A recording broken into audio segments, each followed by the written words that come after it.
पिछले एपिसोड में हमने देखा था कि किंशु जो था वो एक फ्लोटिंग आइलैंड के पास आया था। यहाँ पर टोटल 7 फ्लोटिंग आइलैंड थे और यहाँ की जानकारी निकालने के बाद उसको पता चलता है कि हर आइलैंड के ऊपर एक एक एंसेस्टर रहता है और एंसेस्टर जब यहाँ पर किसी को अपना डायरेक्ट डिसाइपल चुनता है तो उसको मौका मिलता है आइलैंड के ऊपर जाकर कल्टीवेशन करने का। और अगर कोई ऊपर जाकर कल्टीवेशन करता है तो उसकी कल्टीवेशन इतना फास्ट तरीके से इंक्रीज होती है जिसकी कोई हद नहीं है। लोग मरते हैं आइलैंड के ऊपर जाकर कल्टीवेशन करने के लिए, लेकिन जब तक के कोई डायरेक्ट डिसाइपल ना हो वहां पर जाकर अपनी कल्टीवेशन कर ही नहीं सकता। तो वहां पर दावरान नाम का एक बंदा आता जो कि आइलैंड के एंसेस्टर का डायरेक्ट डिसाइपल होता है और वो किंशु का सन ऑफ गॉड वाला सील हासिल करने के बदले वो किंशु को आइलैंड के ऊपर लेकर आ जाता है, जहां पर आकर किंशु बहुत ही ज्यादा खुश था। जिसके बाद यहाँ से ये एपिसोड शुरू होता है। तो इस एपिसोड की शुरुआत में किंशु जो था वो दावरान से कहने लग जाता है, दावरान देखो तुम यहाँ पर जिस तरह से मुझसे बात कर रहे हो ना, तुम्हारे बात करने का तरीका मुझे बिल्कुल पसंद नहीं आया। मैं भी सन ऑफ गॉड हूँ, तुम भी सन ऑफ गॉड हो, लेकिन इसका मतलब ये नहीं कि तुम यहाँ पर मेरी बेइज्जती करो। अगर तुम थोड़े से पावरफुल हो गए हो मुझसे तो तुम तो यहाँ पर मुझसे इस तरह से बात कर ही रहे हो। तुम्हारा ये जो चमचा है ना उसने भी मुझे एटीट्यूड दिखाने की कोशिश की। अगर इस तरह से चलता ना तो मेरे भी सबर का बांध टूट जाएगा। तो दावरान कहने लग जाते कि चलो ठीक है, मैं तुमसे बेइज्जत करके बात नहीं करूंगा, लेकिन अब हम यहाँ पर आ चुके हैं तो अपना वादा पूरा करो और अपना जो सन ऑफ गॉड का सील है वो मेरे हवाले कर दो। तो किंशु कहने लग जाते कि माफ करना दोस्त, लेकिन मैं तुझे एक बात बताना चाहता हूँ कि मुझे खुद ही नहीं पता सन ऑफ गॉड का सील रखते कहाँ है। मेरे पास सन ऑफ गॉड का सील होगा लेकिन मैं खुद ही नहीं जानता कि वो मुझे कहाँ मिलेगा, इसलिए आखिर वो चीज मैं तुझे कैसे दे सकता हूँ जब मुझे ही नहीं पता कि वो चीज है कहाँ पर। तो ये सुनकर दावरान को गुस्सा आ जाता है। वो उससे कहने लग जाता है कि क्या तू यहाँ पर मुझे सिर्फ बेवकूफ बनाने के लिए लाया था? मैं तुझे आइलैंड के ऊपर लेकर आया हूँ और यहाँ पर लाने के बाद तू अपना वादा पूरा नहीं करेगा ना तो फिर बहुत बुरा होगा तेरे लिए। दावरान अपने चमचे से कहते हैं कि जा और इससे इसका सन ऑफ गॉड वाला सील निकाल ले, देखते हैं कि और कितना छुपा सकता है। तो ये सुनकर वो चमचा जैसे ही किंशु के ऊपर अटैक करने के लिए जा रहा था, किंशु यहाँ पर एक ही घसीट कर उसको लात क्या मारता है कि वो चमचा दूर जाकर फेंका चुका था। उसकी हालत पूरी तरह से खराब हो जाती है सिर्फ एक लात के अंदर। लेकिन वो चमचा इतनी जल्दी हार मानने वाला नहीं था। वो यहाँ पर अपनी पावर का इस्तेमाल करते हुए एक और खास टेक्निक को एक्टिवेट कर लेता है जो कि दावरान ने उसको दिया था और ये टेक्निक बहुत ज्यादा कमाल की और काफी ज्यादा स्ट्रॉन्ग होती है। उसने उस टेक्निक का इस्तेमाल करते हुए जैसे अपनी पावर को एक्टिवेट किया था वहां पर एक खतरनाक मून अटैक रेडी हो जाता है। वहां पर मून जैसा एक अटैक आया था जिसके अंदर से अजीब सा ऑरा बाहर निकल रहा था। तो ये सुनकर किंशु कहने लग जाता है कि अच्छा तो यहाँ पर ये मामूली से अटैक से समझ रहा है कि तू मुझे हरा लेगा, कभी भी नहीं। वो तुरंत अपनी पावर का इस्तेमाल करते हुए अपनी 20 स्पीड को बाहर निकालता है और अपनी 20 स्पीड की मदद से उसने सीधा अटैक कर दिया था उसी बंदे के उसी मून वाले अटैक के ऊपर, जिस वजह से वो मून वाला अटैक तो कुछ ही मिनट के अंदर ढेर होने लग जाता है। जो देखकर उस बंदे की हालत खराब हो चुकी थी। वो चमचा एकदम दंग रह चुका था कि नहीं ये नहीं हो सकता, किंशु के पास इतना पावरफुल बीस्ट कहां से आया, ये तो बहुत ज्यादा खतरनाक लग रहा है। तो किंशु कहने लग जाता है कि अभी तो तूने मेरी पावर देखी ही कहाँ है, अब जब मैं तुझे अपनी पावर अच्छे से दिखाऊंगा ना तब तुझे समझ में आएगा कि तूने मुझसे पंगा लेकर कितनी बड़ी गलती की है। दावरान किंशु से कहना चाहते कि देख किंशु तू यहाँ पर मेरे इस चमचे को कुछ करना नहीं, अगर तुझे कुछ करना है फाइट ही करना तो मुझसे आगे करना, मैंने तेरी बेइज्जती की है तो मुझसे फाइट करके दिखा। लेकिन किंशु यहाँ पर सुनने वाला नहीं था। वो उसकी बात को इग्नोर करते हुए अपने बीस्ट को सीधा भेज देता है उसी चमचे के ऊपर जो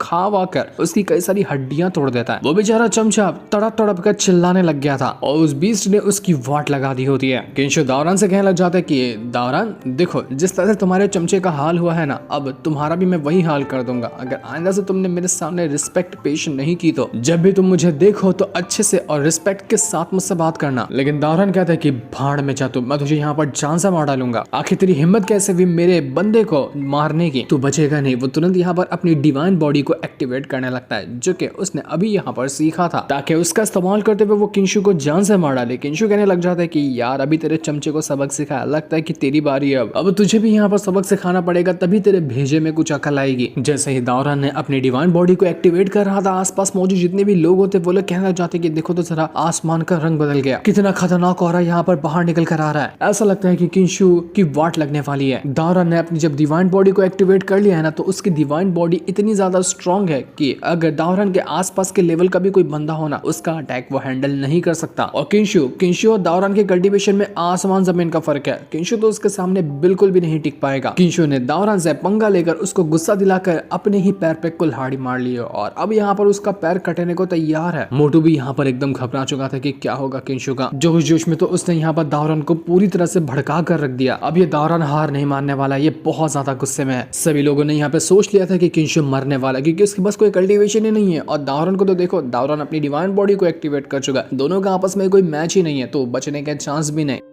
दावरान तुरंत अपनी पावर का इस्तेमाल करते हुए जैसे अपने ऑरा का प्रेशर किंशु के ऊपर डालता है, किंशु यहाँ पर झुकने लग गया था। दावरान ऐसे कहता है कि मेरे सामने झुक, नहीं तो आज मैं तुझे छोड़ूंगा नहीं। तुझे क्या लगता है कि मैं यहाँ पर तेरी रिस्पेक्ट करूंगा? तू सन ऑफ गॉड है तो भाड़ में जा, मैं तुझे इतनी बुरी मौत मारूंगा ना कि तू कभी सपने में भी नहीं सोचा होगा। पर किंशु को कोई अपने सामने झुका दे, ये किंशु को मंजूर नहीं। वो तुरंत अपनी पावर का इस्तेमाल करते हुए अभी सुप्रीम दांतिया ने जो उसको डिवाइन बॉडी दी थी उसको एक्टिवेट कर लेता है। और जैसे यहाँ पर किंशु ने अपनी डिवाइन बॉडी को एक्टिवेट किया, उसकी डिवाइन बॉडी के अंदर से इतना ज्यादा ऑरा बाहर निकल कर आता है कि जो भी उस ऑरा को देखता है उसकी आंखें चौंधिया जाती है। जितना भी ऑरा उस दावरान ने फैला कर रखा था अपनी डिवाइन बॉडी से, वो एक सेकंड के अंदर खत्म हो जाता है और चारों तरफ जाकर किंशु की ही डिवाइन बॉडी का ऑरा फैल चुका था। किसी को यकीन नहीं था कि वो अपनी आंखों से क्या देख रहे कि नहीं ये नहीं हो सकता। किंशु जिसके पास कोई पावर नहीं थे, ये अचानक में इतनी कमाल की डिवाइन बॉडी को कैसे हासिल कर सकता है? ये जो उसने डिवाइन बॉडी को एक्टिवेट किया है ना, ये एंशिएंट प्रीमोर्डियल डिवाइन स्पिरिट है जिसके अंदर पावर होती है सोलर एनर्जी की, बिल्कुल एक सूरज की तरह। ये डिवाइन बॉडी इतनी ज्यादा गर्म होती है कि इसका मुकाबला भी नहीं किया जा सकता। पिछले कई हजार साल से ये डिवाइन बॉडी सिर्फ किताबों में लिखी हुई थी, क्योंकि कभी इसको कोई कल्टीवेट ही नहीं कर पाया, जो कि इतना ज्यादा मुश्किल होता है। पर आज यहाँ पर किंशु ने जो ये सबके सामने करके दिखाया था ना, सबकी वाट लग चुकी थी। किसी को यकीन ही नहीं होता अपनी आंखों पर कि वो क्या देख रहे हैं। मामूली से किंशु जिसको लोग लूजर कहते थे, आज वो एंशिएंट डिवाइन बॉडी के साथ सबके सामने खड़ा था। दावरान के पैरों तले से जमीन खिसक जाती है, उसको यकीन नहीं होता कि नहीं हो सकता ये। मैं तो इस किंशु को लूजर समझता था, लेकिन इसके पास इतनी कमाल की डिवाइन बॉडी कैसे आई? वो कहता है कि किंशु चल कोई बात नहीं, तूने यहाँ पर डिवाइन बॉडी को समन किया ना, तेरी डिवाइन बॉडी मुझसे ज्यादा स्ट्रॉन्ग है मानता हूँ, लेकिन अपन दोनों की कल्टीवेशन में आसमान जमीन का फर्क है। मैं भी अपनी कल्टीवेशन का इस्तेमाल करते हुए तेरी जान लेने वाला हूँ, तुम मरेगा। तो यहाँ पर किंशु कहने लग जाते कि अरे इतनी जल्दी क्या है, पहले तो यहाँ पर मेरे सामने झुक। तो जिस तरह से तू मुझे झुकाना चाहता था, अब यहाँ पर तेरी बारी है। मैं जबरदस्ती तुझे नहीं झुकाऊंगा, तुझे खुद झुकना पड़ेगा। और अगर तू नहीं झुकता है तो तेरा जो रिस्पेक्ट चलती है ना सबके सामने, पूरी रिस्पेक्ट की वाट लगा दूंगा। ऐसा बेइज्जत करूंगा ना कि कहीं मुंह दिखाने लायक नहीं बचेगा तू। दावरान यहाँ पर ये चीज बर्दाश्त करने वाला नहीं था। अब उसको इतनी रिस्पेक्ट मिलती है, जब यहाँ पर उसकी बेइज्जती होगी तो वो कैसे बर्दाश्त कर सकता है? वो अपनी पूरी पावर को एक्टिवेट करता है और एक बहुत ही ब्रूटल अटैक तैयार कर चुका था किंशु की जान लेने के लिए। वो किंशु को यहाँ पर छोड़ने नहीं वाला है। वो अपना पूरी डिवाइन बॉडी की पावर का इस्तेमाल करते हुए जैसे एक पाम अटैक किंशु के ऊपर मारने वाला था, वहां पर आइलैंड के एंसेस्टर है ना, उनकी स्पिरिट आकर पहुंच जाती है और वो दावरान से कहती है कि दावरान रुक जाओ, तुम्हें ये अटैक करने की जरूरत नहीं है। लेकिन जैसे ही यहाँ पर किंशु का ध्यान उस एंसेस्टर की स्पिरिट के ऊपर जाता है, उसका ध्यान भटकता है कि तभी पीछे से वो दावरान अटैक कर देता है किंशु के ऊपर, ताकि बदध्यानी में ही उसकी जान ले सके। लेकिन एंसेस्टर ने अपनी पावर का इस्तेमाल करते हुए उस अटैक को डिस्ट्रॉय कर दिया था। वो बहुत ज्यादा भड़के हुए थे कि तुम्हारी हिम्मत कैसे भी, मेरे मना करने के बावजूद भी तुमने अटैक किया। सारे के सारे लोग वहां पर एंसेस्टर की स्पिरिट को देखकर बिल्कुल हैरान रह चुके थे कि यहाँ पर एंसेस्टर की स्पिरिट कैसे आई। वो जल्दी किसी भी मामले में एंटर नहीं करते, लेकिन यहाँ पर किंशु के लिए वो यहाँ आए। इनका नाम है एल्डर यांगमिंग और ये जितने भी यहाँ पर फ्लोटिंग आइलैंड के एंसेस्टर वगैरह हैं, उनमें से नंबर 1 पर आते हैं। सबसे ज्यादा स्ट्रॉन्ग है ये। सब के सब लोग यहाँ पर उस एंसेस्टर की स्पिरिट को ग्रीट कर रहे थे। एंजल जब नहीं करती तो मोटू से कहना चाहती कि अरे खड़ी क्या हो, जल्दी जल्दी बैठो, ग्रीट करो इन एंसेस्टर को। किंशु एंसेस्टर को देखकर एकदम हैरान रह चुका था। वो कहने लग जाता है कि अरे वाह, ये एंसेस्टर तो बड़े कमाल के हैं, इनकी पावर भी बिल्कुल लाजवाब है, मजा ही आ गया इनकी एंट्री देखकर। तो एंसेस्टर की जो स्पिरिट थी वो यहाँ पर किंशु से कहना चाहती है कि किंशु, तुमने जो अपनी यहाँ पर डिवाइन बॉडी एक्टिवेट की है ना, वो सच में एक्स्ट्राऑर्डिनरी थी। मैं बहुत ज्यादा खुश हूँ इस चीज को लेकर, और इसके बदले मैं यहाँ पर तुम्हें एक ऑफर देना चाहता हूँ कि तुम मेरे सेट को ज्वाइन करो। इस फ्लोटिंग आइलैंड के अंदर जितनी चाहो उतनी कल्टीवेशन करो, जितने रिसोर्सेज तुम्हें चाहिए ना, मैं वो सब देने के लिए तैयार हूँ, ताकि तुम खुद को स्ट्रॉन्ग बना सको। तो बताओ, क्या मेरे डिसाइपल बनना चाहोगे? तुम जैसे बंदों को ट्रेन करके ना मुझे बहुत अच्छा लगेगा। उम्मीद है कि तुम यहाँ पर मेरा ऑफर एक्सेप्ट करोगे। किंशु के साथ साथ जितने भी लोग वहां पर मौजूद थे, सब हैरान रह चुके थे कि यहाँ पर सबसे पावरफुल एंसेस्टर ने किंशु को अपना डिसाइपल चुना है, वो उसको ट्रेनिंग देंगे। ये बिल्कुल बर्दाश्त के बाहर वाली चीज है। कोई सोच भी नहीं सकता था कि आज ऐसा कुछ हमें देखने को मिलेगा। मामूली सा किंशु जिसे लूजर कहा जाता था, आज तो यहाँ पर उसके साथ क्या कमाल की चीज हो गई। ये जो एंसेस्टर है, इन्होंने पिछले 100 साल के अंदर एक भी डिसाइपल को नहीं चुना था और उन्होंने डायरेक्ट चुना है किंशु को, क्योंकि उनकी नजर में सबसे ज्यादा कमाल का कोई इंसान आया ही नहीं था जिससे वो अपना डायरेक्ट डिसाइपल बना सके। पर यहाँ पर किंशु को देखकर वो इंप्रेस हुए और उन्होंने किंशु को अपना डायरेक्ट डिसाइपल बना लिया। अब जब यहाँ पर किंशु इनके अंडर में अपनी ट्रेनिंग करेगा ना, तो किंशु इतना स्ट्रॉन्ग हो जाएगा जिसका कोई हिसाब भी नहीं रहेगा। किंशु की तो लाइफ सेट हो गई। जितने भी लोग यहाँ पर किंशु की तारीफ कर रहे थे, वो सब सुन सुनकर दावरान एकदम ज्यादा पगला जाता। उसको इतना गुस्सा आ रहा था जिसका कोई हिसाब नहीं था कि इस किंशु को मैं छोड़ूंगा नहीं, इसने सबके सामने मेरी बेइज्जती की। और जहाँ लोग मेरी तारीफ करते थे, आज यहाँ पर सारे के सारे लोग उसकी तारीफ करने में लगे हुए हैं। एंसेस्टर की स्पिरिट किंशु से कहना चाहती है कि किंशु, चलो मेरे साथ मेरे आइलैंड के ऊपर, मैं तुम्हें अपने सेक्ट में ले जाना चाहता हूँ। वो अपने साथ किंशु को ले जाने लग गए थे। किंशु जाते जाते ही यहाँ पर दावरान को और ज्यादा बेइज्जत करता है कि क्या हुआ ब्रो, ठंडा पड़ गया यार तू तो। अभी जो आज का मैटर अपना अधूरा रह गया था ना, कभी इस मैटर को पूरा करना रहेगा तो आ जाना मुझसे मिलने के लिए, मैं तैयार हूँ। तुझे भाई साहब यहाँ पर तो मेरी सन ऑफ गॉड की सील मिली नहीं, उल्टा यहाँ पे मेरे हाथों तू बेइज्जत हो गया। तुझे तो अभी और भी बहुत कुछ बेइज्जत करना बाकी है लोगों की नजरों में। साली जिसे मैं बराबर सूद समेत लूंगा वापस। उसकी एक एक बातें दावरन को इस तरह से चुभ रही थी कि वो बर्दाश्त ही नहीं कर पा रहा था। वो मन में कहने लग जाता है कि किंशु, आज मैंने यहाँ पर ना अपने मन के अंदर तेरी मौत लिख दी है। जिस तरह की बेइज्जती आज मेरी यहाँ पर हुई ना, जिंदगी में कभी नहीं हुई थी। और मैं दावरान अपनी बेइज्जती का बदला जरूर लेता हूँ। किंशु तुम मरेगा, मैं ही मारूंगा, वो भी अपने हाथों से। जी ले तुझे जितना जीना है, तेरी जिंदगी अब खत्म होने वाली है। दावरान तो बिल्कुल बौखला गया था ऐसी बेइज्जती देखकर। और क्यों ना हो, जिसकी सब रिस्पेक्ट करते थे, आज यहाँ पर किंशु ने उसकी इज्जत का कबाड़ा कर दिया था, तो उसका तो दिमाग खराब होना ही था।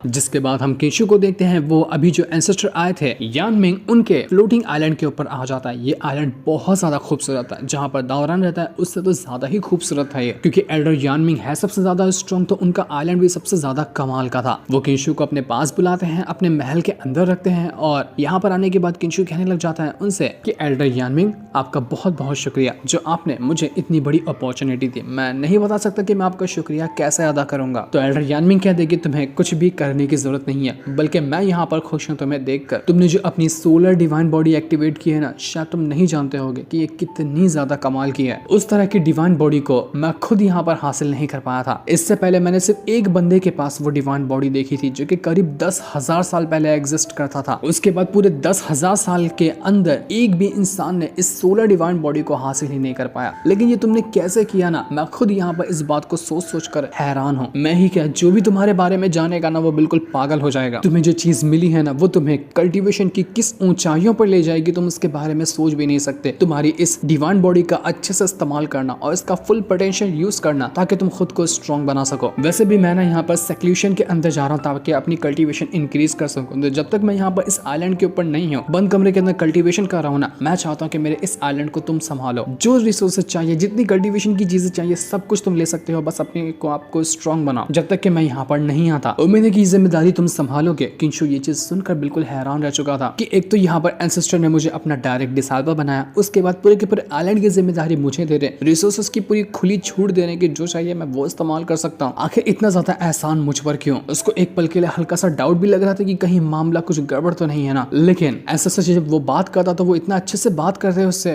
कि गड़बड़ महसूस होने का कोई सवाल ही नहीं था। वो कहता है कि ठीक है एंसेस्टर, जैसा आप कहेंगे मैं वो करने के लिए तैयार हूँ। मैं बिल्कुल इस जगह को अपनी तरह से हैंडल करूंगा और कुछ भी गड़बड़ होने नहीं दूंगा। आपको जितने दिन तक के सेक्लूशन के अंदर जाना है, आप उतने दिन के लिए जा सकते हैं। एंसेस्टर किंशु से कहते हैं कि तुम हमेशा से कमजोर रहते आए थे ना, लोग तुम्हारा मजाक उड़ाते थे, अब ये मौका है तुम्हारे पास खुद को ऐसा बनाने का कि बस यहाँ पर लोग तुम्हारे नाम से ही थर थर कांप जाएं। तो किंशु कहते हैं कि डिसाइपल जो है ना आपका, मैं आपको कभी निराश नहीं करूंगा। मैं इतना स्ट्रॉन्ग बन के दिखाऊंगा कि लोग मेरे बारे में सिर्फ सुनते रह जाएं। इतना कहने के बाद किंशु जो था वो तो अपनी प्रैक्टिस वगैरह के लिए जा चुका था। उसके जाने के बाद वो जो एंसेस्टर थे वो कहने लग जाते हैं कि मेरे दोस्त फैंथियान, असल में फैंथियान किंशु के ही फादर का नाम है, और किंशु के फादर और ये एंसेस्टर बहुत पहले अच्छे दोस्त हुआ करते थे। वो कहते हैं कि फैंथियान, आज मुझे तुम्हारी बातों पे यकीन हुआ कि तुम्हारा जो बेटा किंशु है ना, वो इतना ज्यादा एक्स्ट्राऑर्डिनरी इंसान है जिसका कोई हिसाब भी नहीं लगा जा सकता। फैंथियान, तुमने मुझ पर बहुत सारे एहसान किए, और आज जो मैं यहाँ पर तुम्हारे बेटे को दे रहा हूँ ना, ये आइलैंड की हर रिसोर्सेस, अपनी खास ट्रेनिंग वगैरह, वो तुम्हारे एहसान के सामने कुछ भी नहीं है। तुम फिक्र मत करना, मैं पूरी जान लगा दूंगा किंशु को स्ट्रॉन्ग बनाने में। अब तक कि मुझे भी लगता था कि वो लूजर है, वो कोई काम का नहीं है, उसको ट्रेनिंग देकर क्या फायदा, लेकिन अब मुझे पता चला है कि वो लूजर नहीं है। वो ऐसा इंसान है कि जैसा इस दुनिया में पहले कोई नहीं आया था। मैंने उसके अंदर वो चमक देखी है जो मैंने तुम्हारे अंदर देखी थी। तुम्हारी जो पोजीशन थी, तुम्हारी जो रेपुटेशन थी ना, मुझे लगता है कि तुम्हारा बेटा उसको हासिल करेगा और एक दिन तुम्हारे जैसा ही वो स्ट्रॉन्ग बनकर दिखाएगा। दूसरी तरफ हम डॉन को देखते हैं, वो बहुत ज्यादा भड़का हुआ था कि यार मैं अपना कोई प्लान एग्जीक्यूट भी नहीं करता हूँ और वो भी फेल हो जाता है। अब यहाँ पर किंशु ने जब अपनी डिवाइन बॉडी को एक्टिवेट कर लिया तो सारे के सारे लोग उसी की तारीफ करने में लगे हुए हैं। अब तो उसको रास्ते से हटाना, उसका सन ऑफ गॉड का सील हासिल करना और ज्यादा मुश्किल हो गया। समझ नहीं आता कि आखिर ये किंशु है क्या चीज। कल तक तो लूजर बना फिर रहा था, आज ऐसा बन गया कि लोग उसकी तारीफों करते हुए रुक नहीं रहे। न जाने किस किस तरह के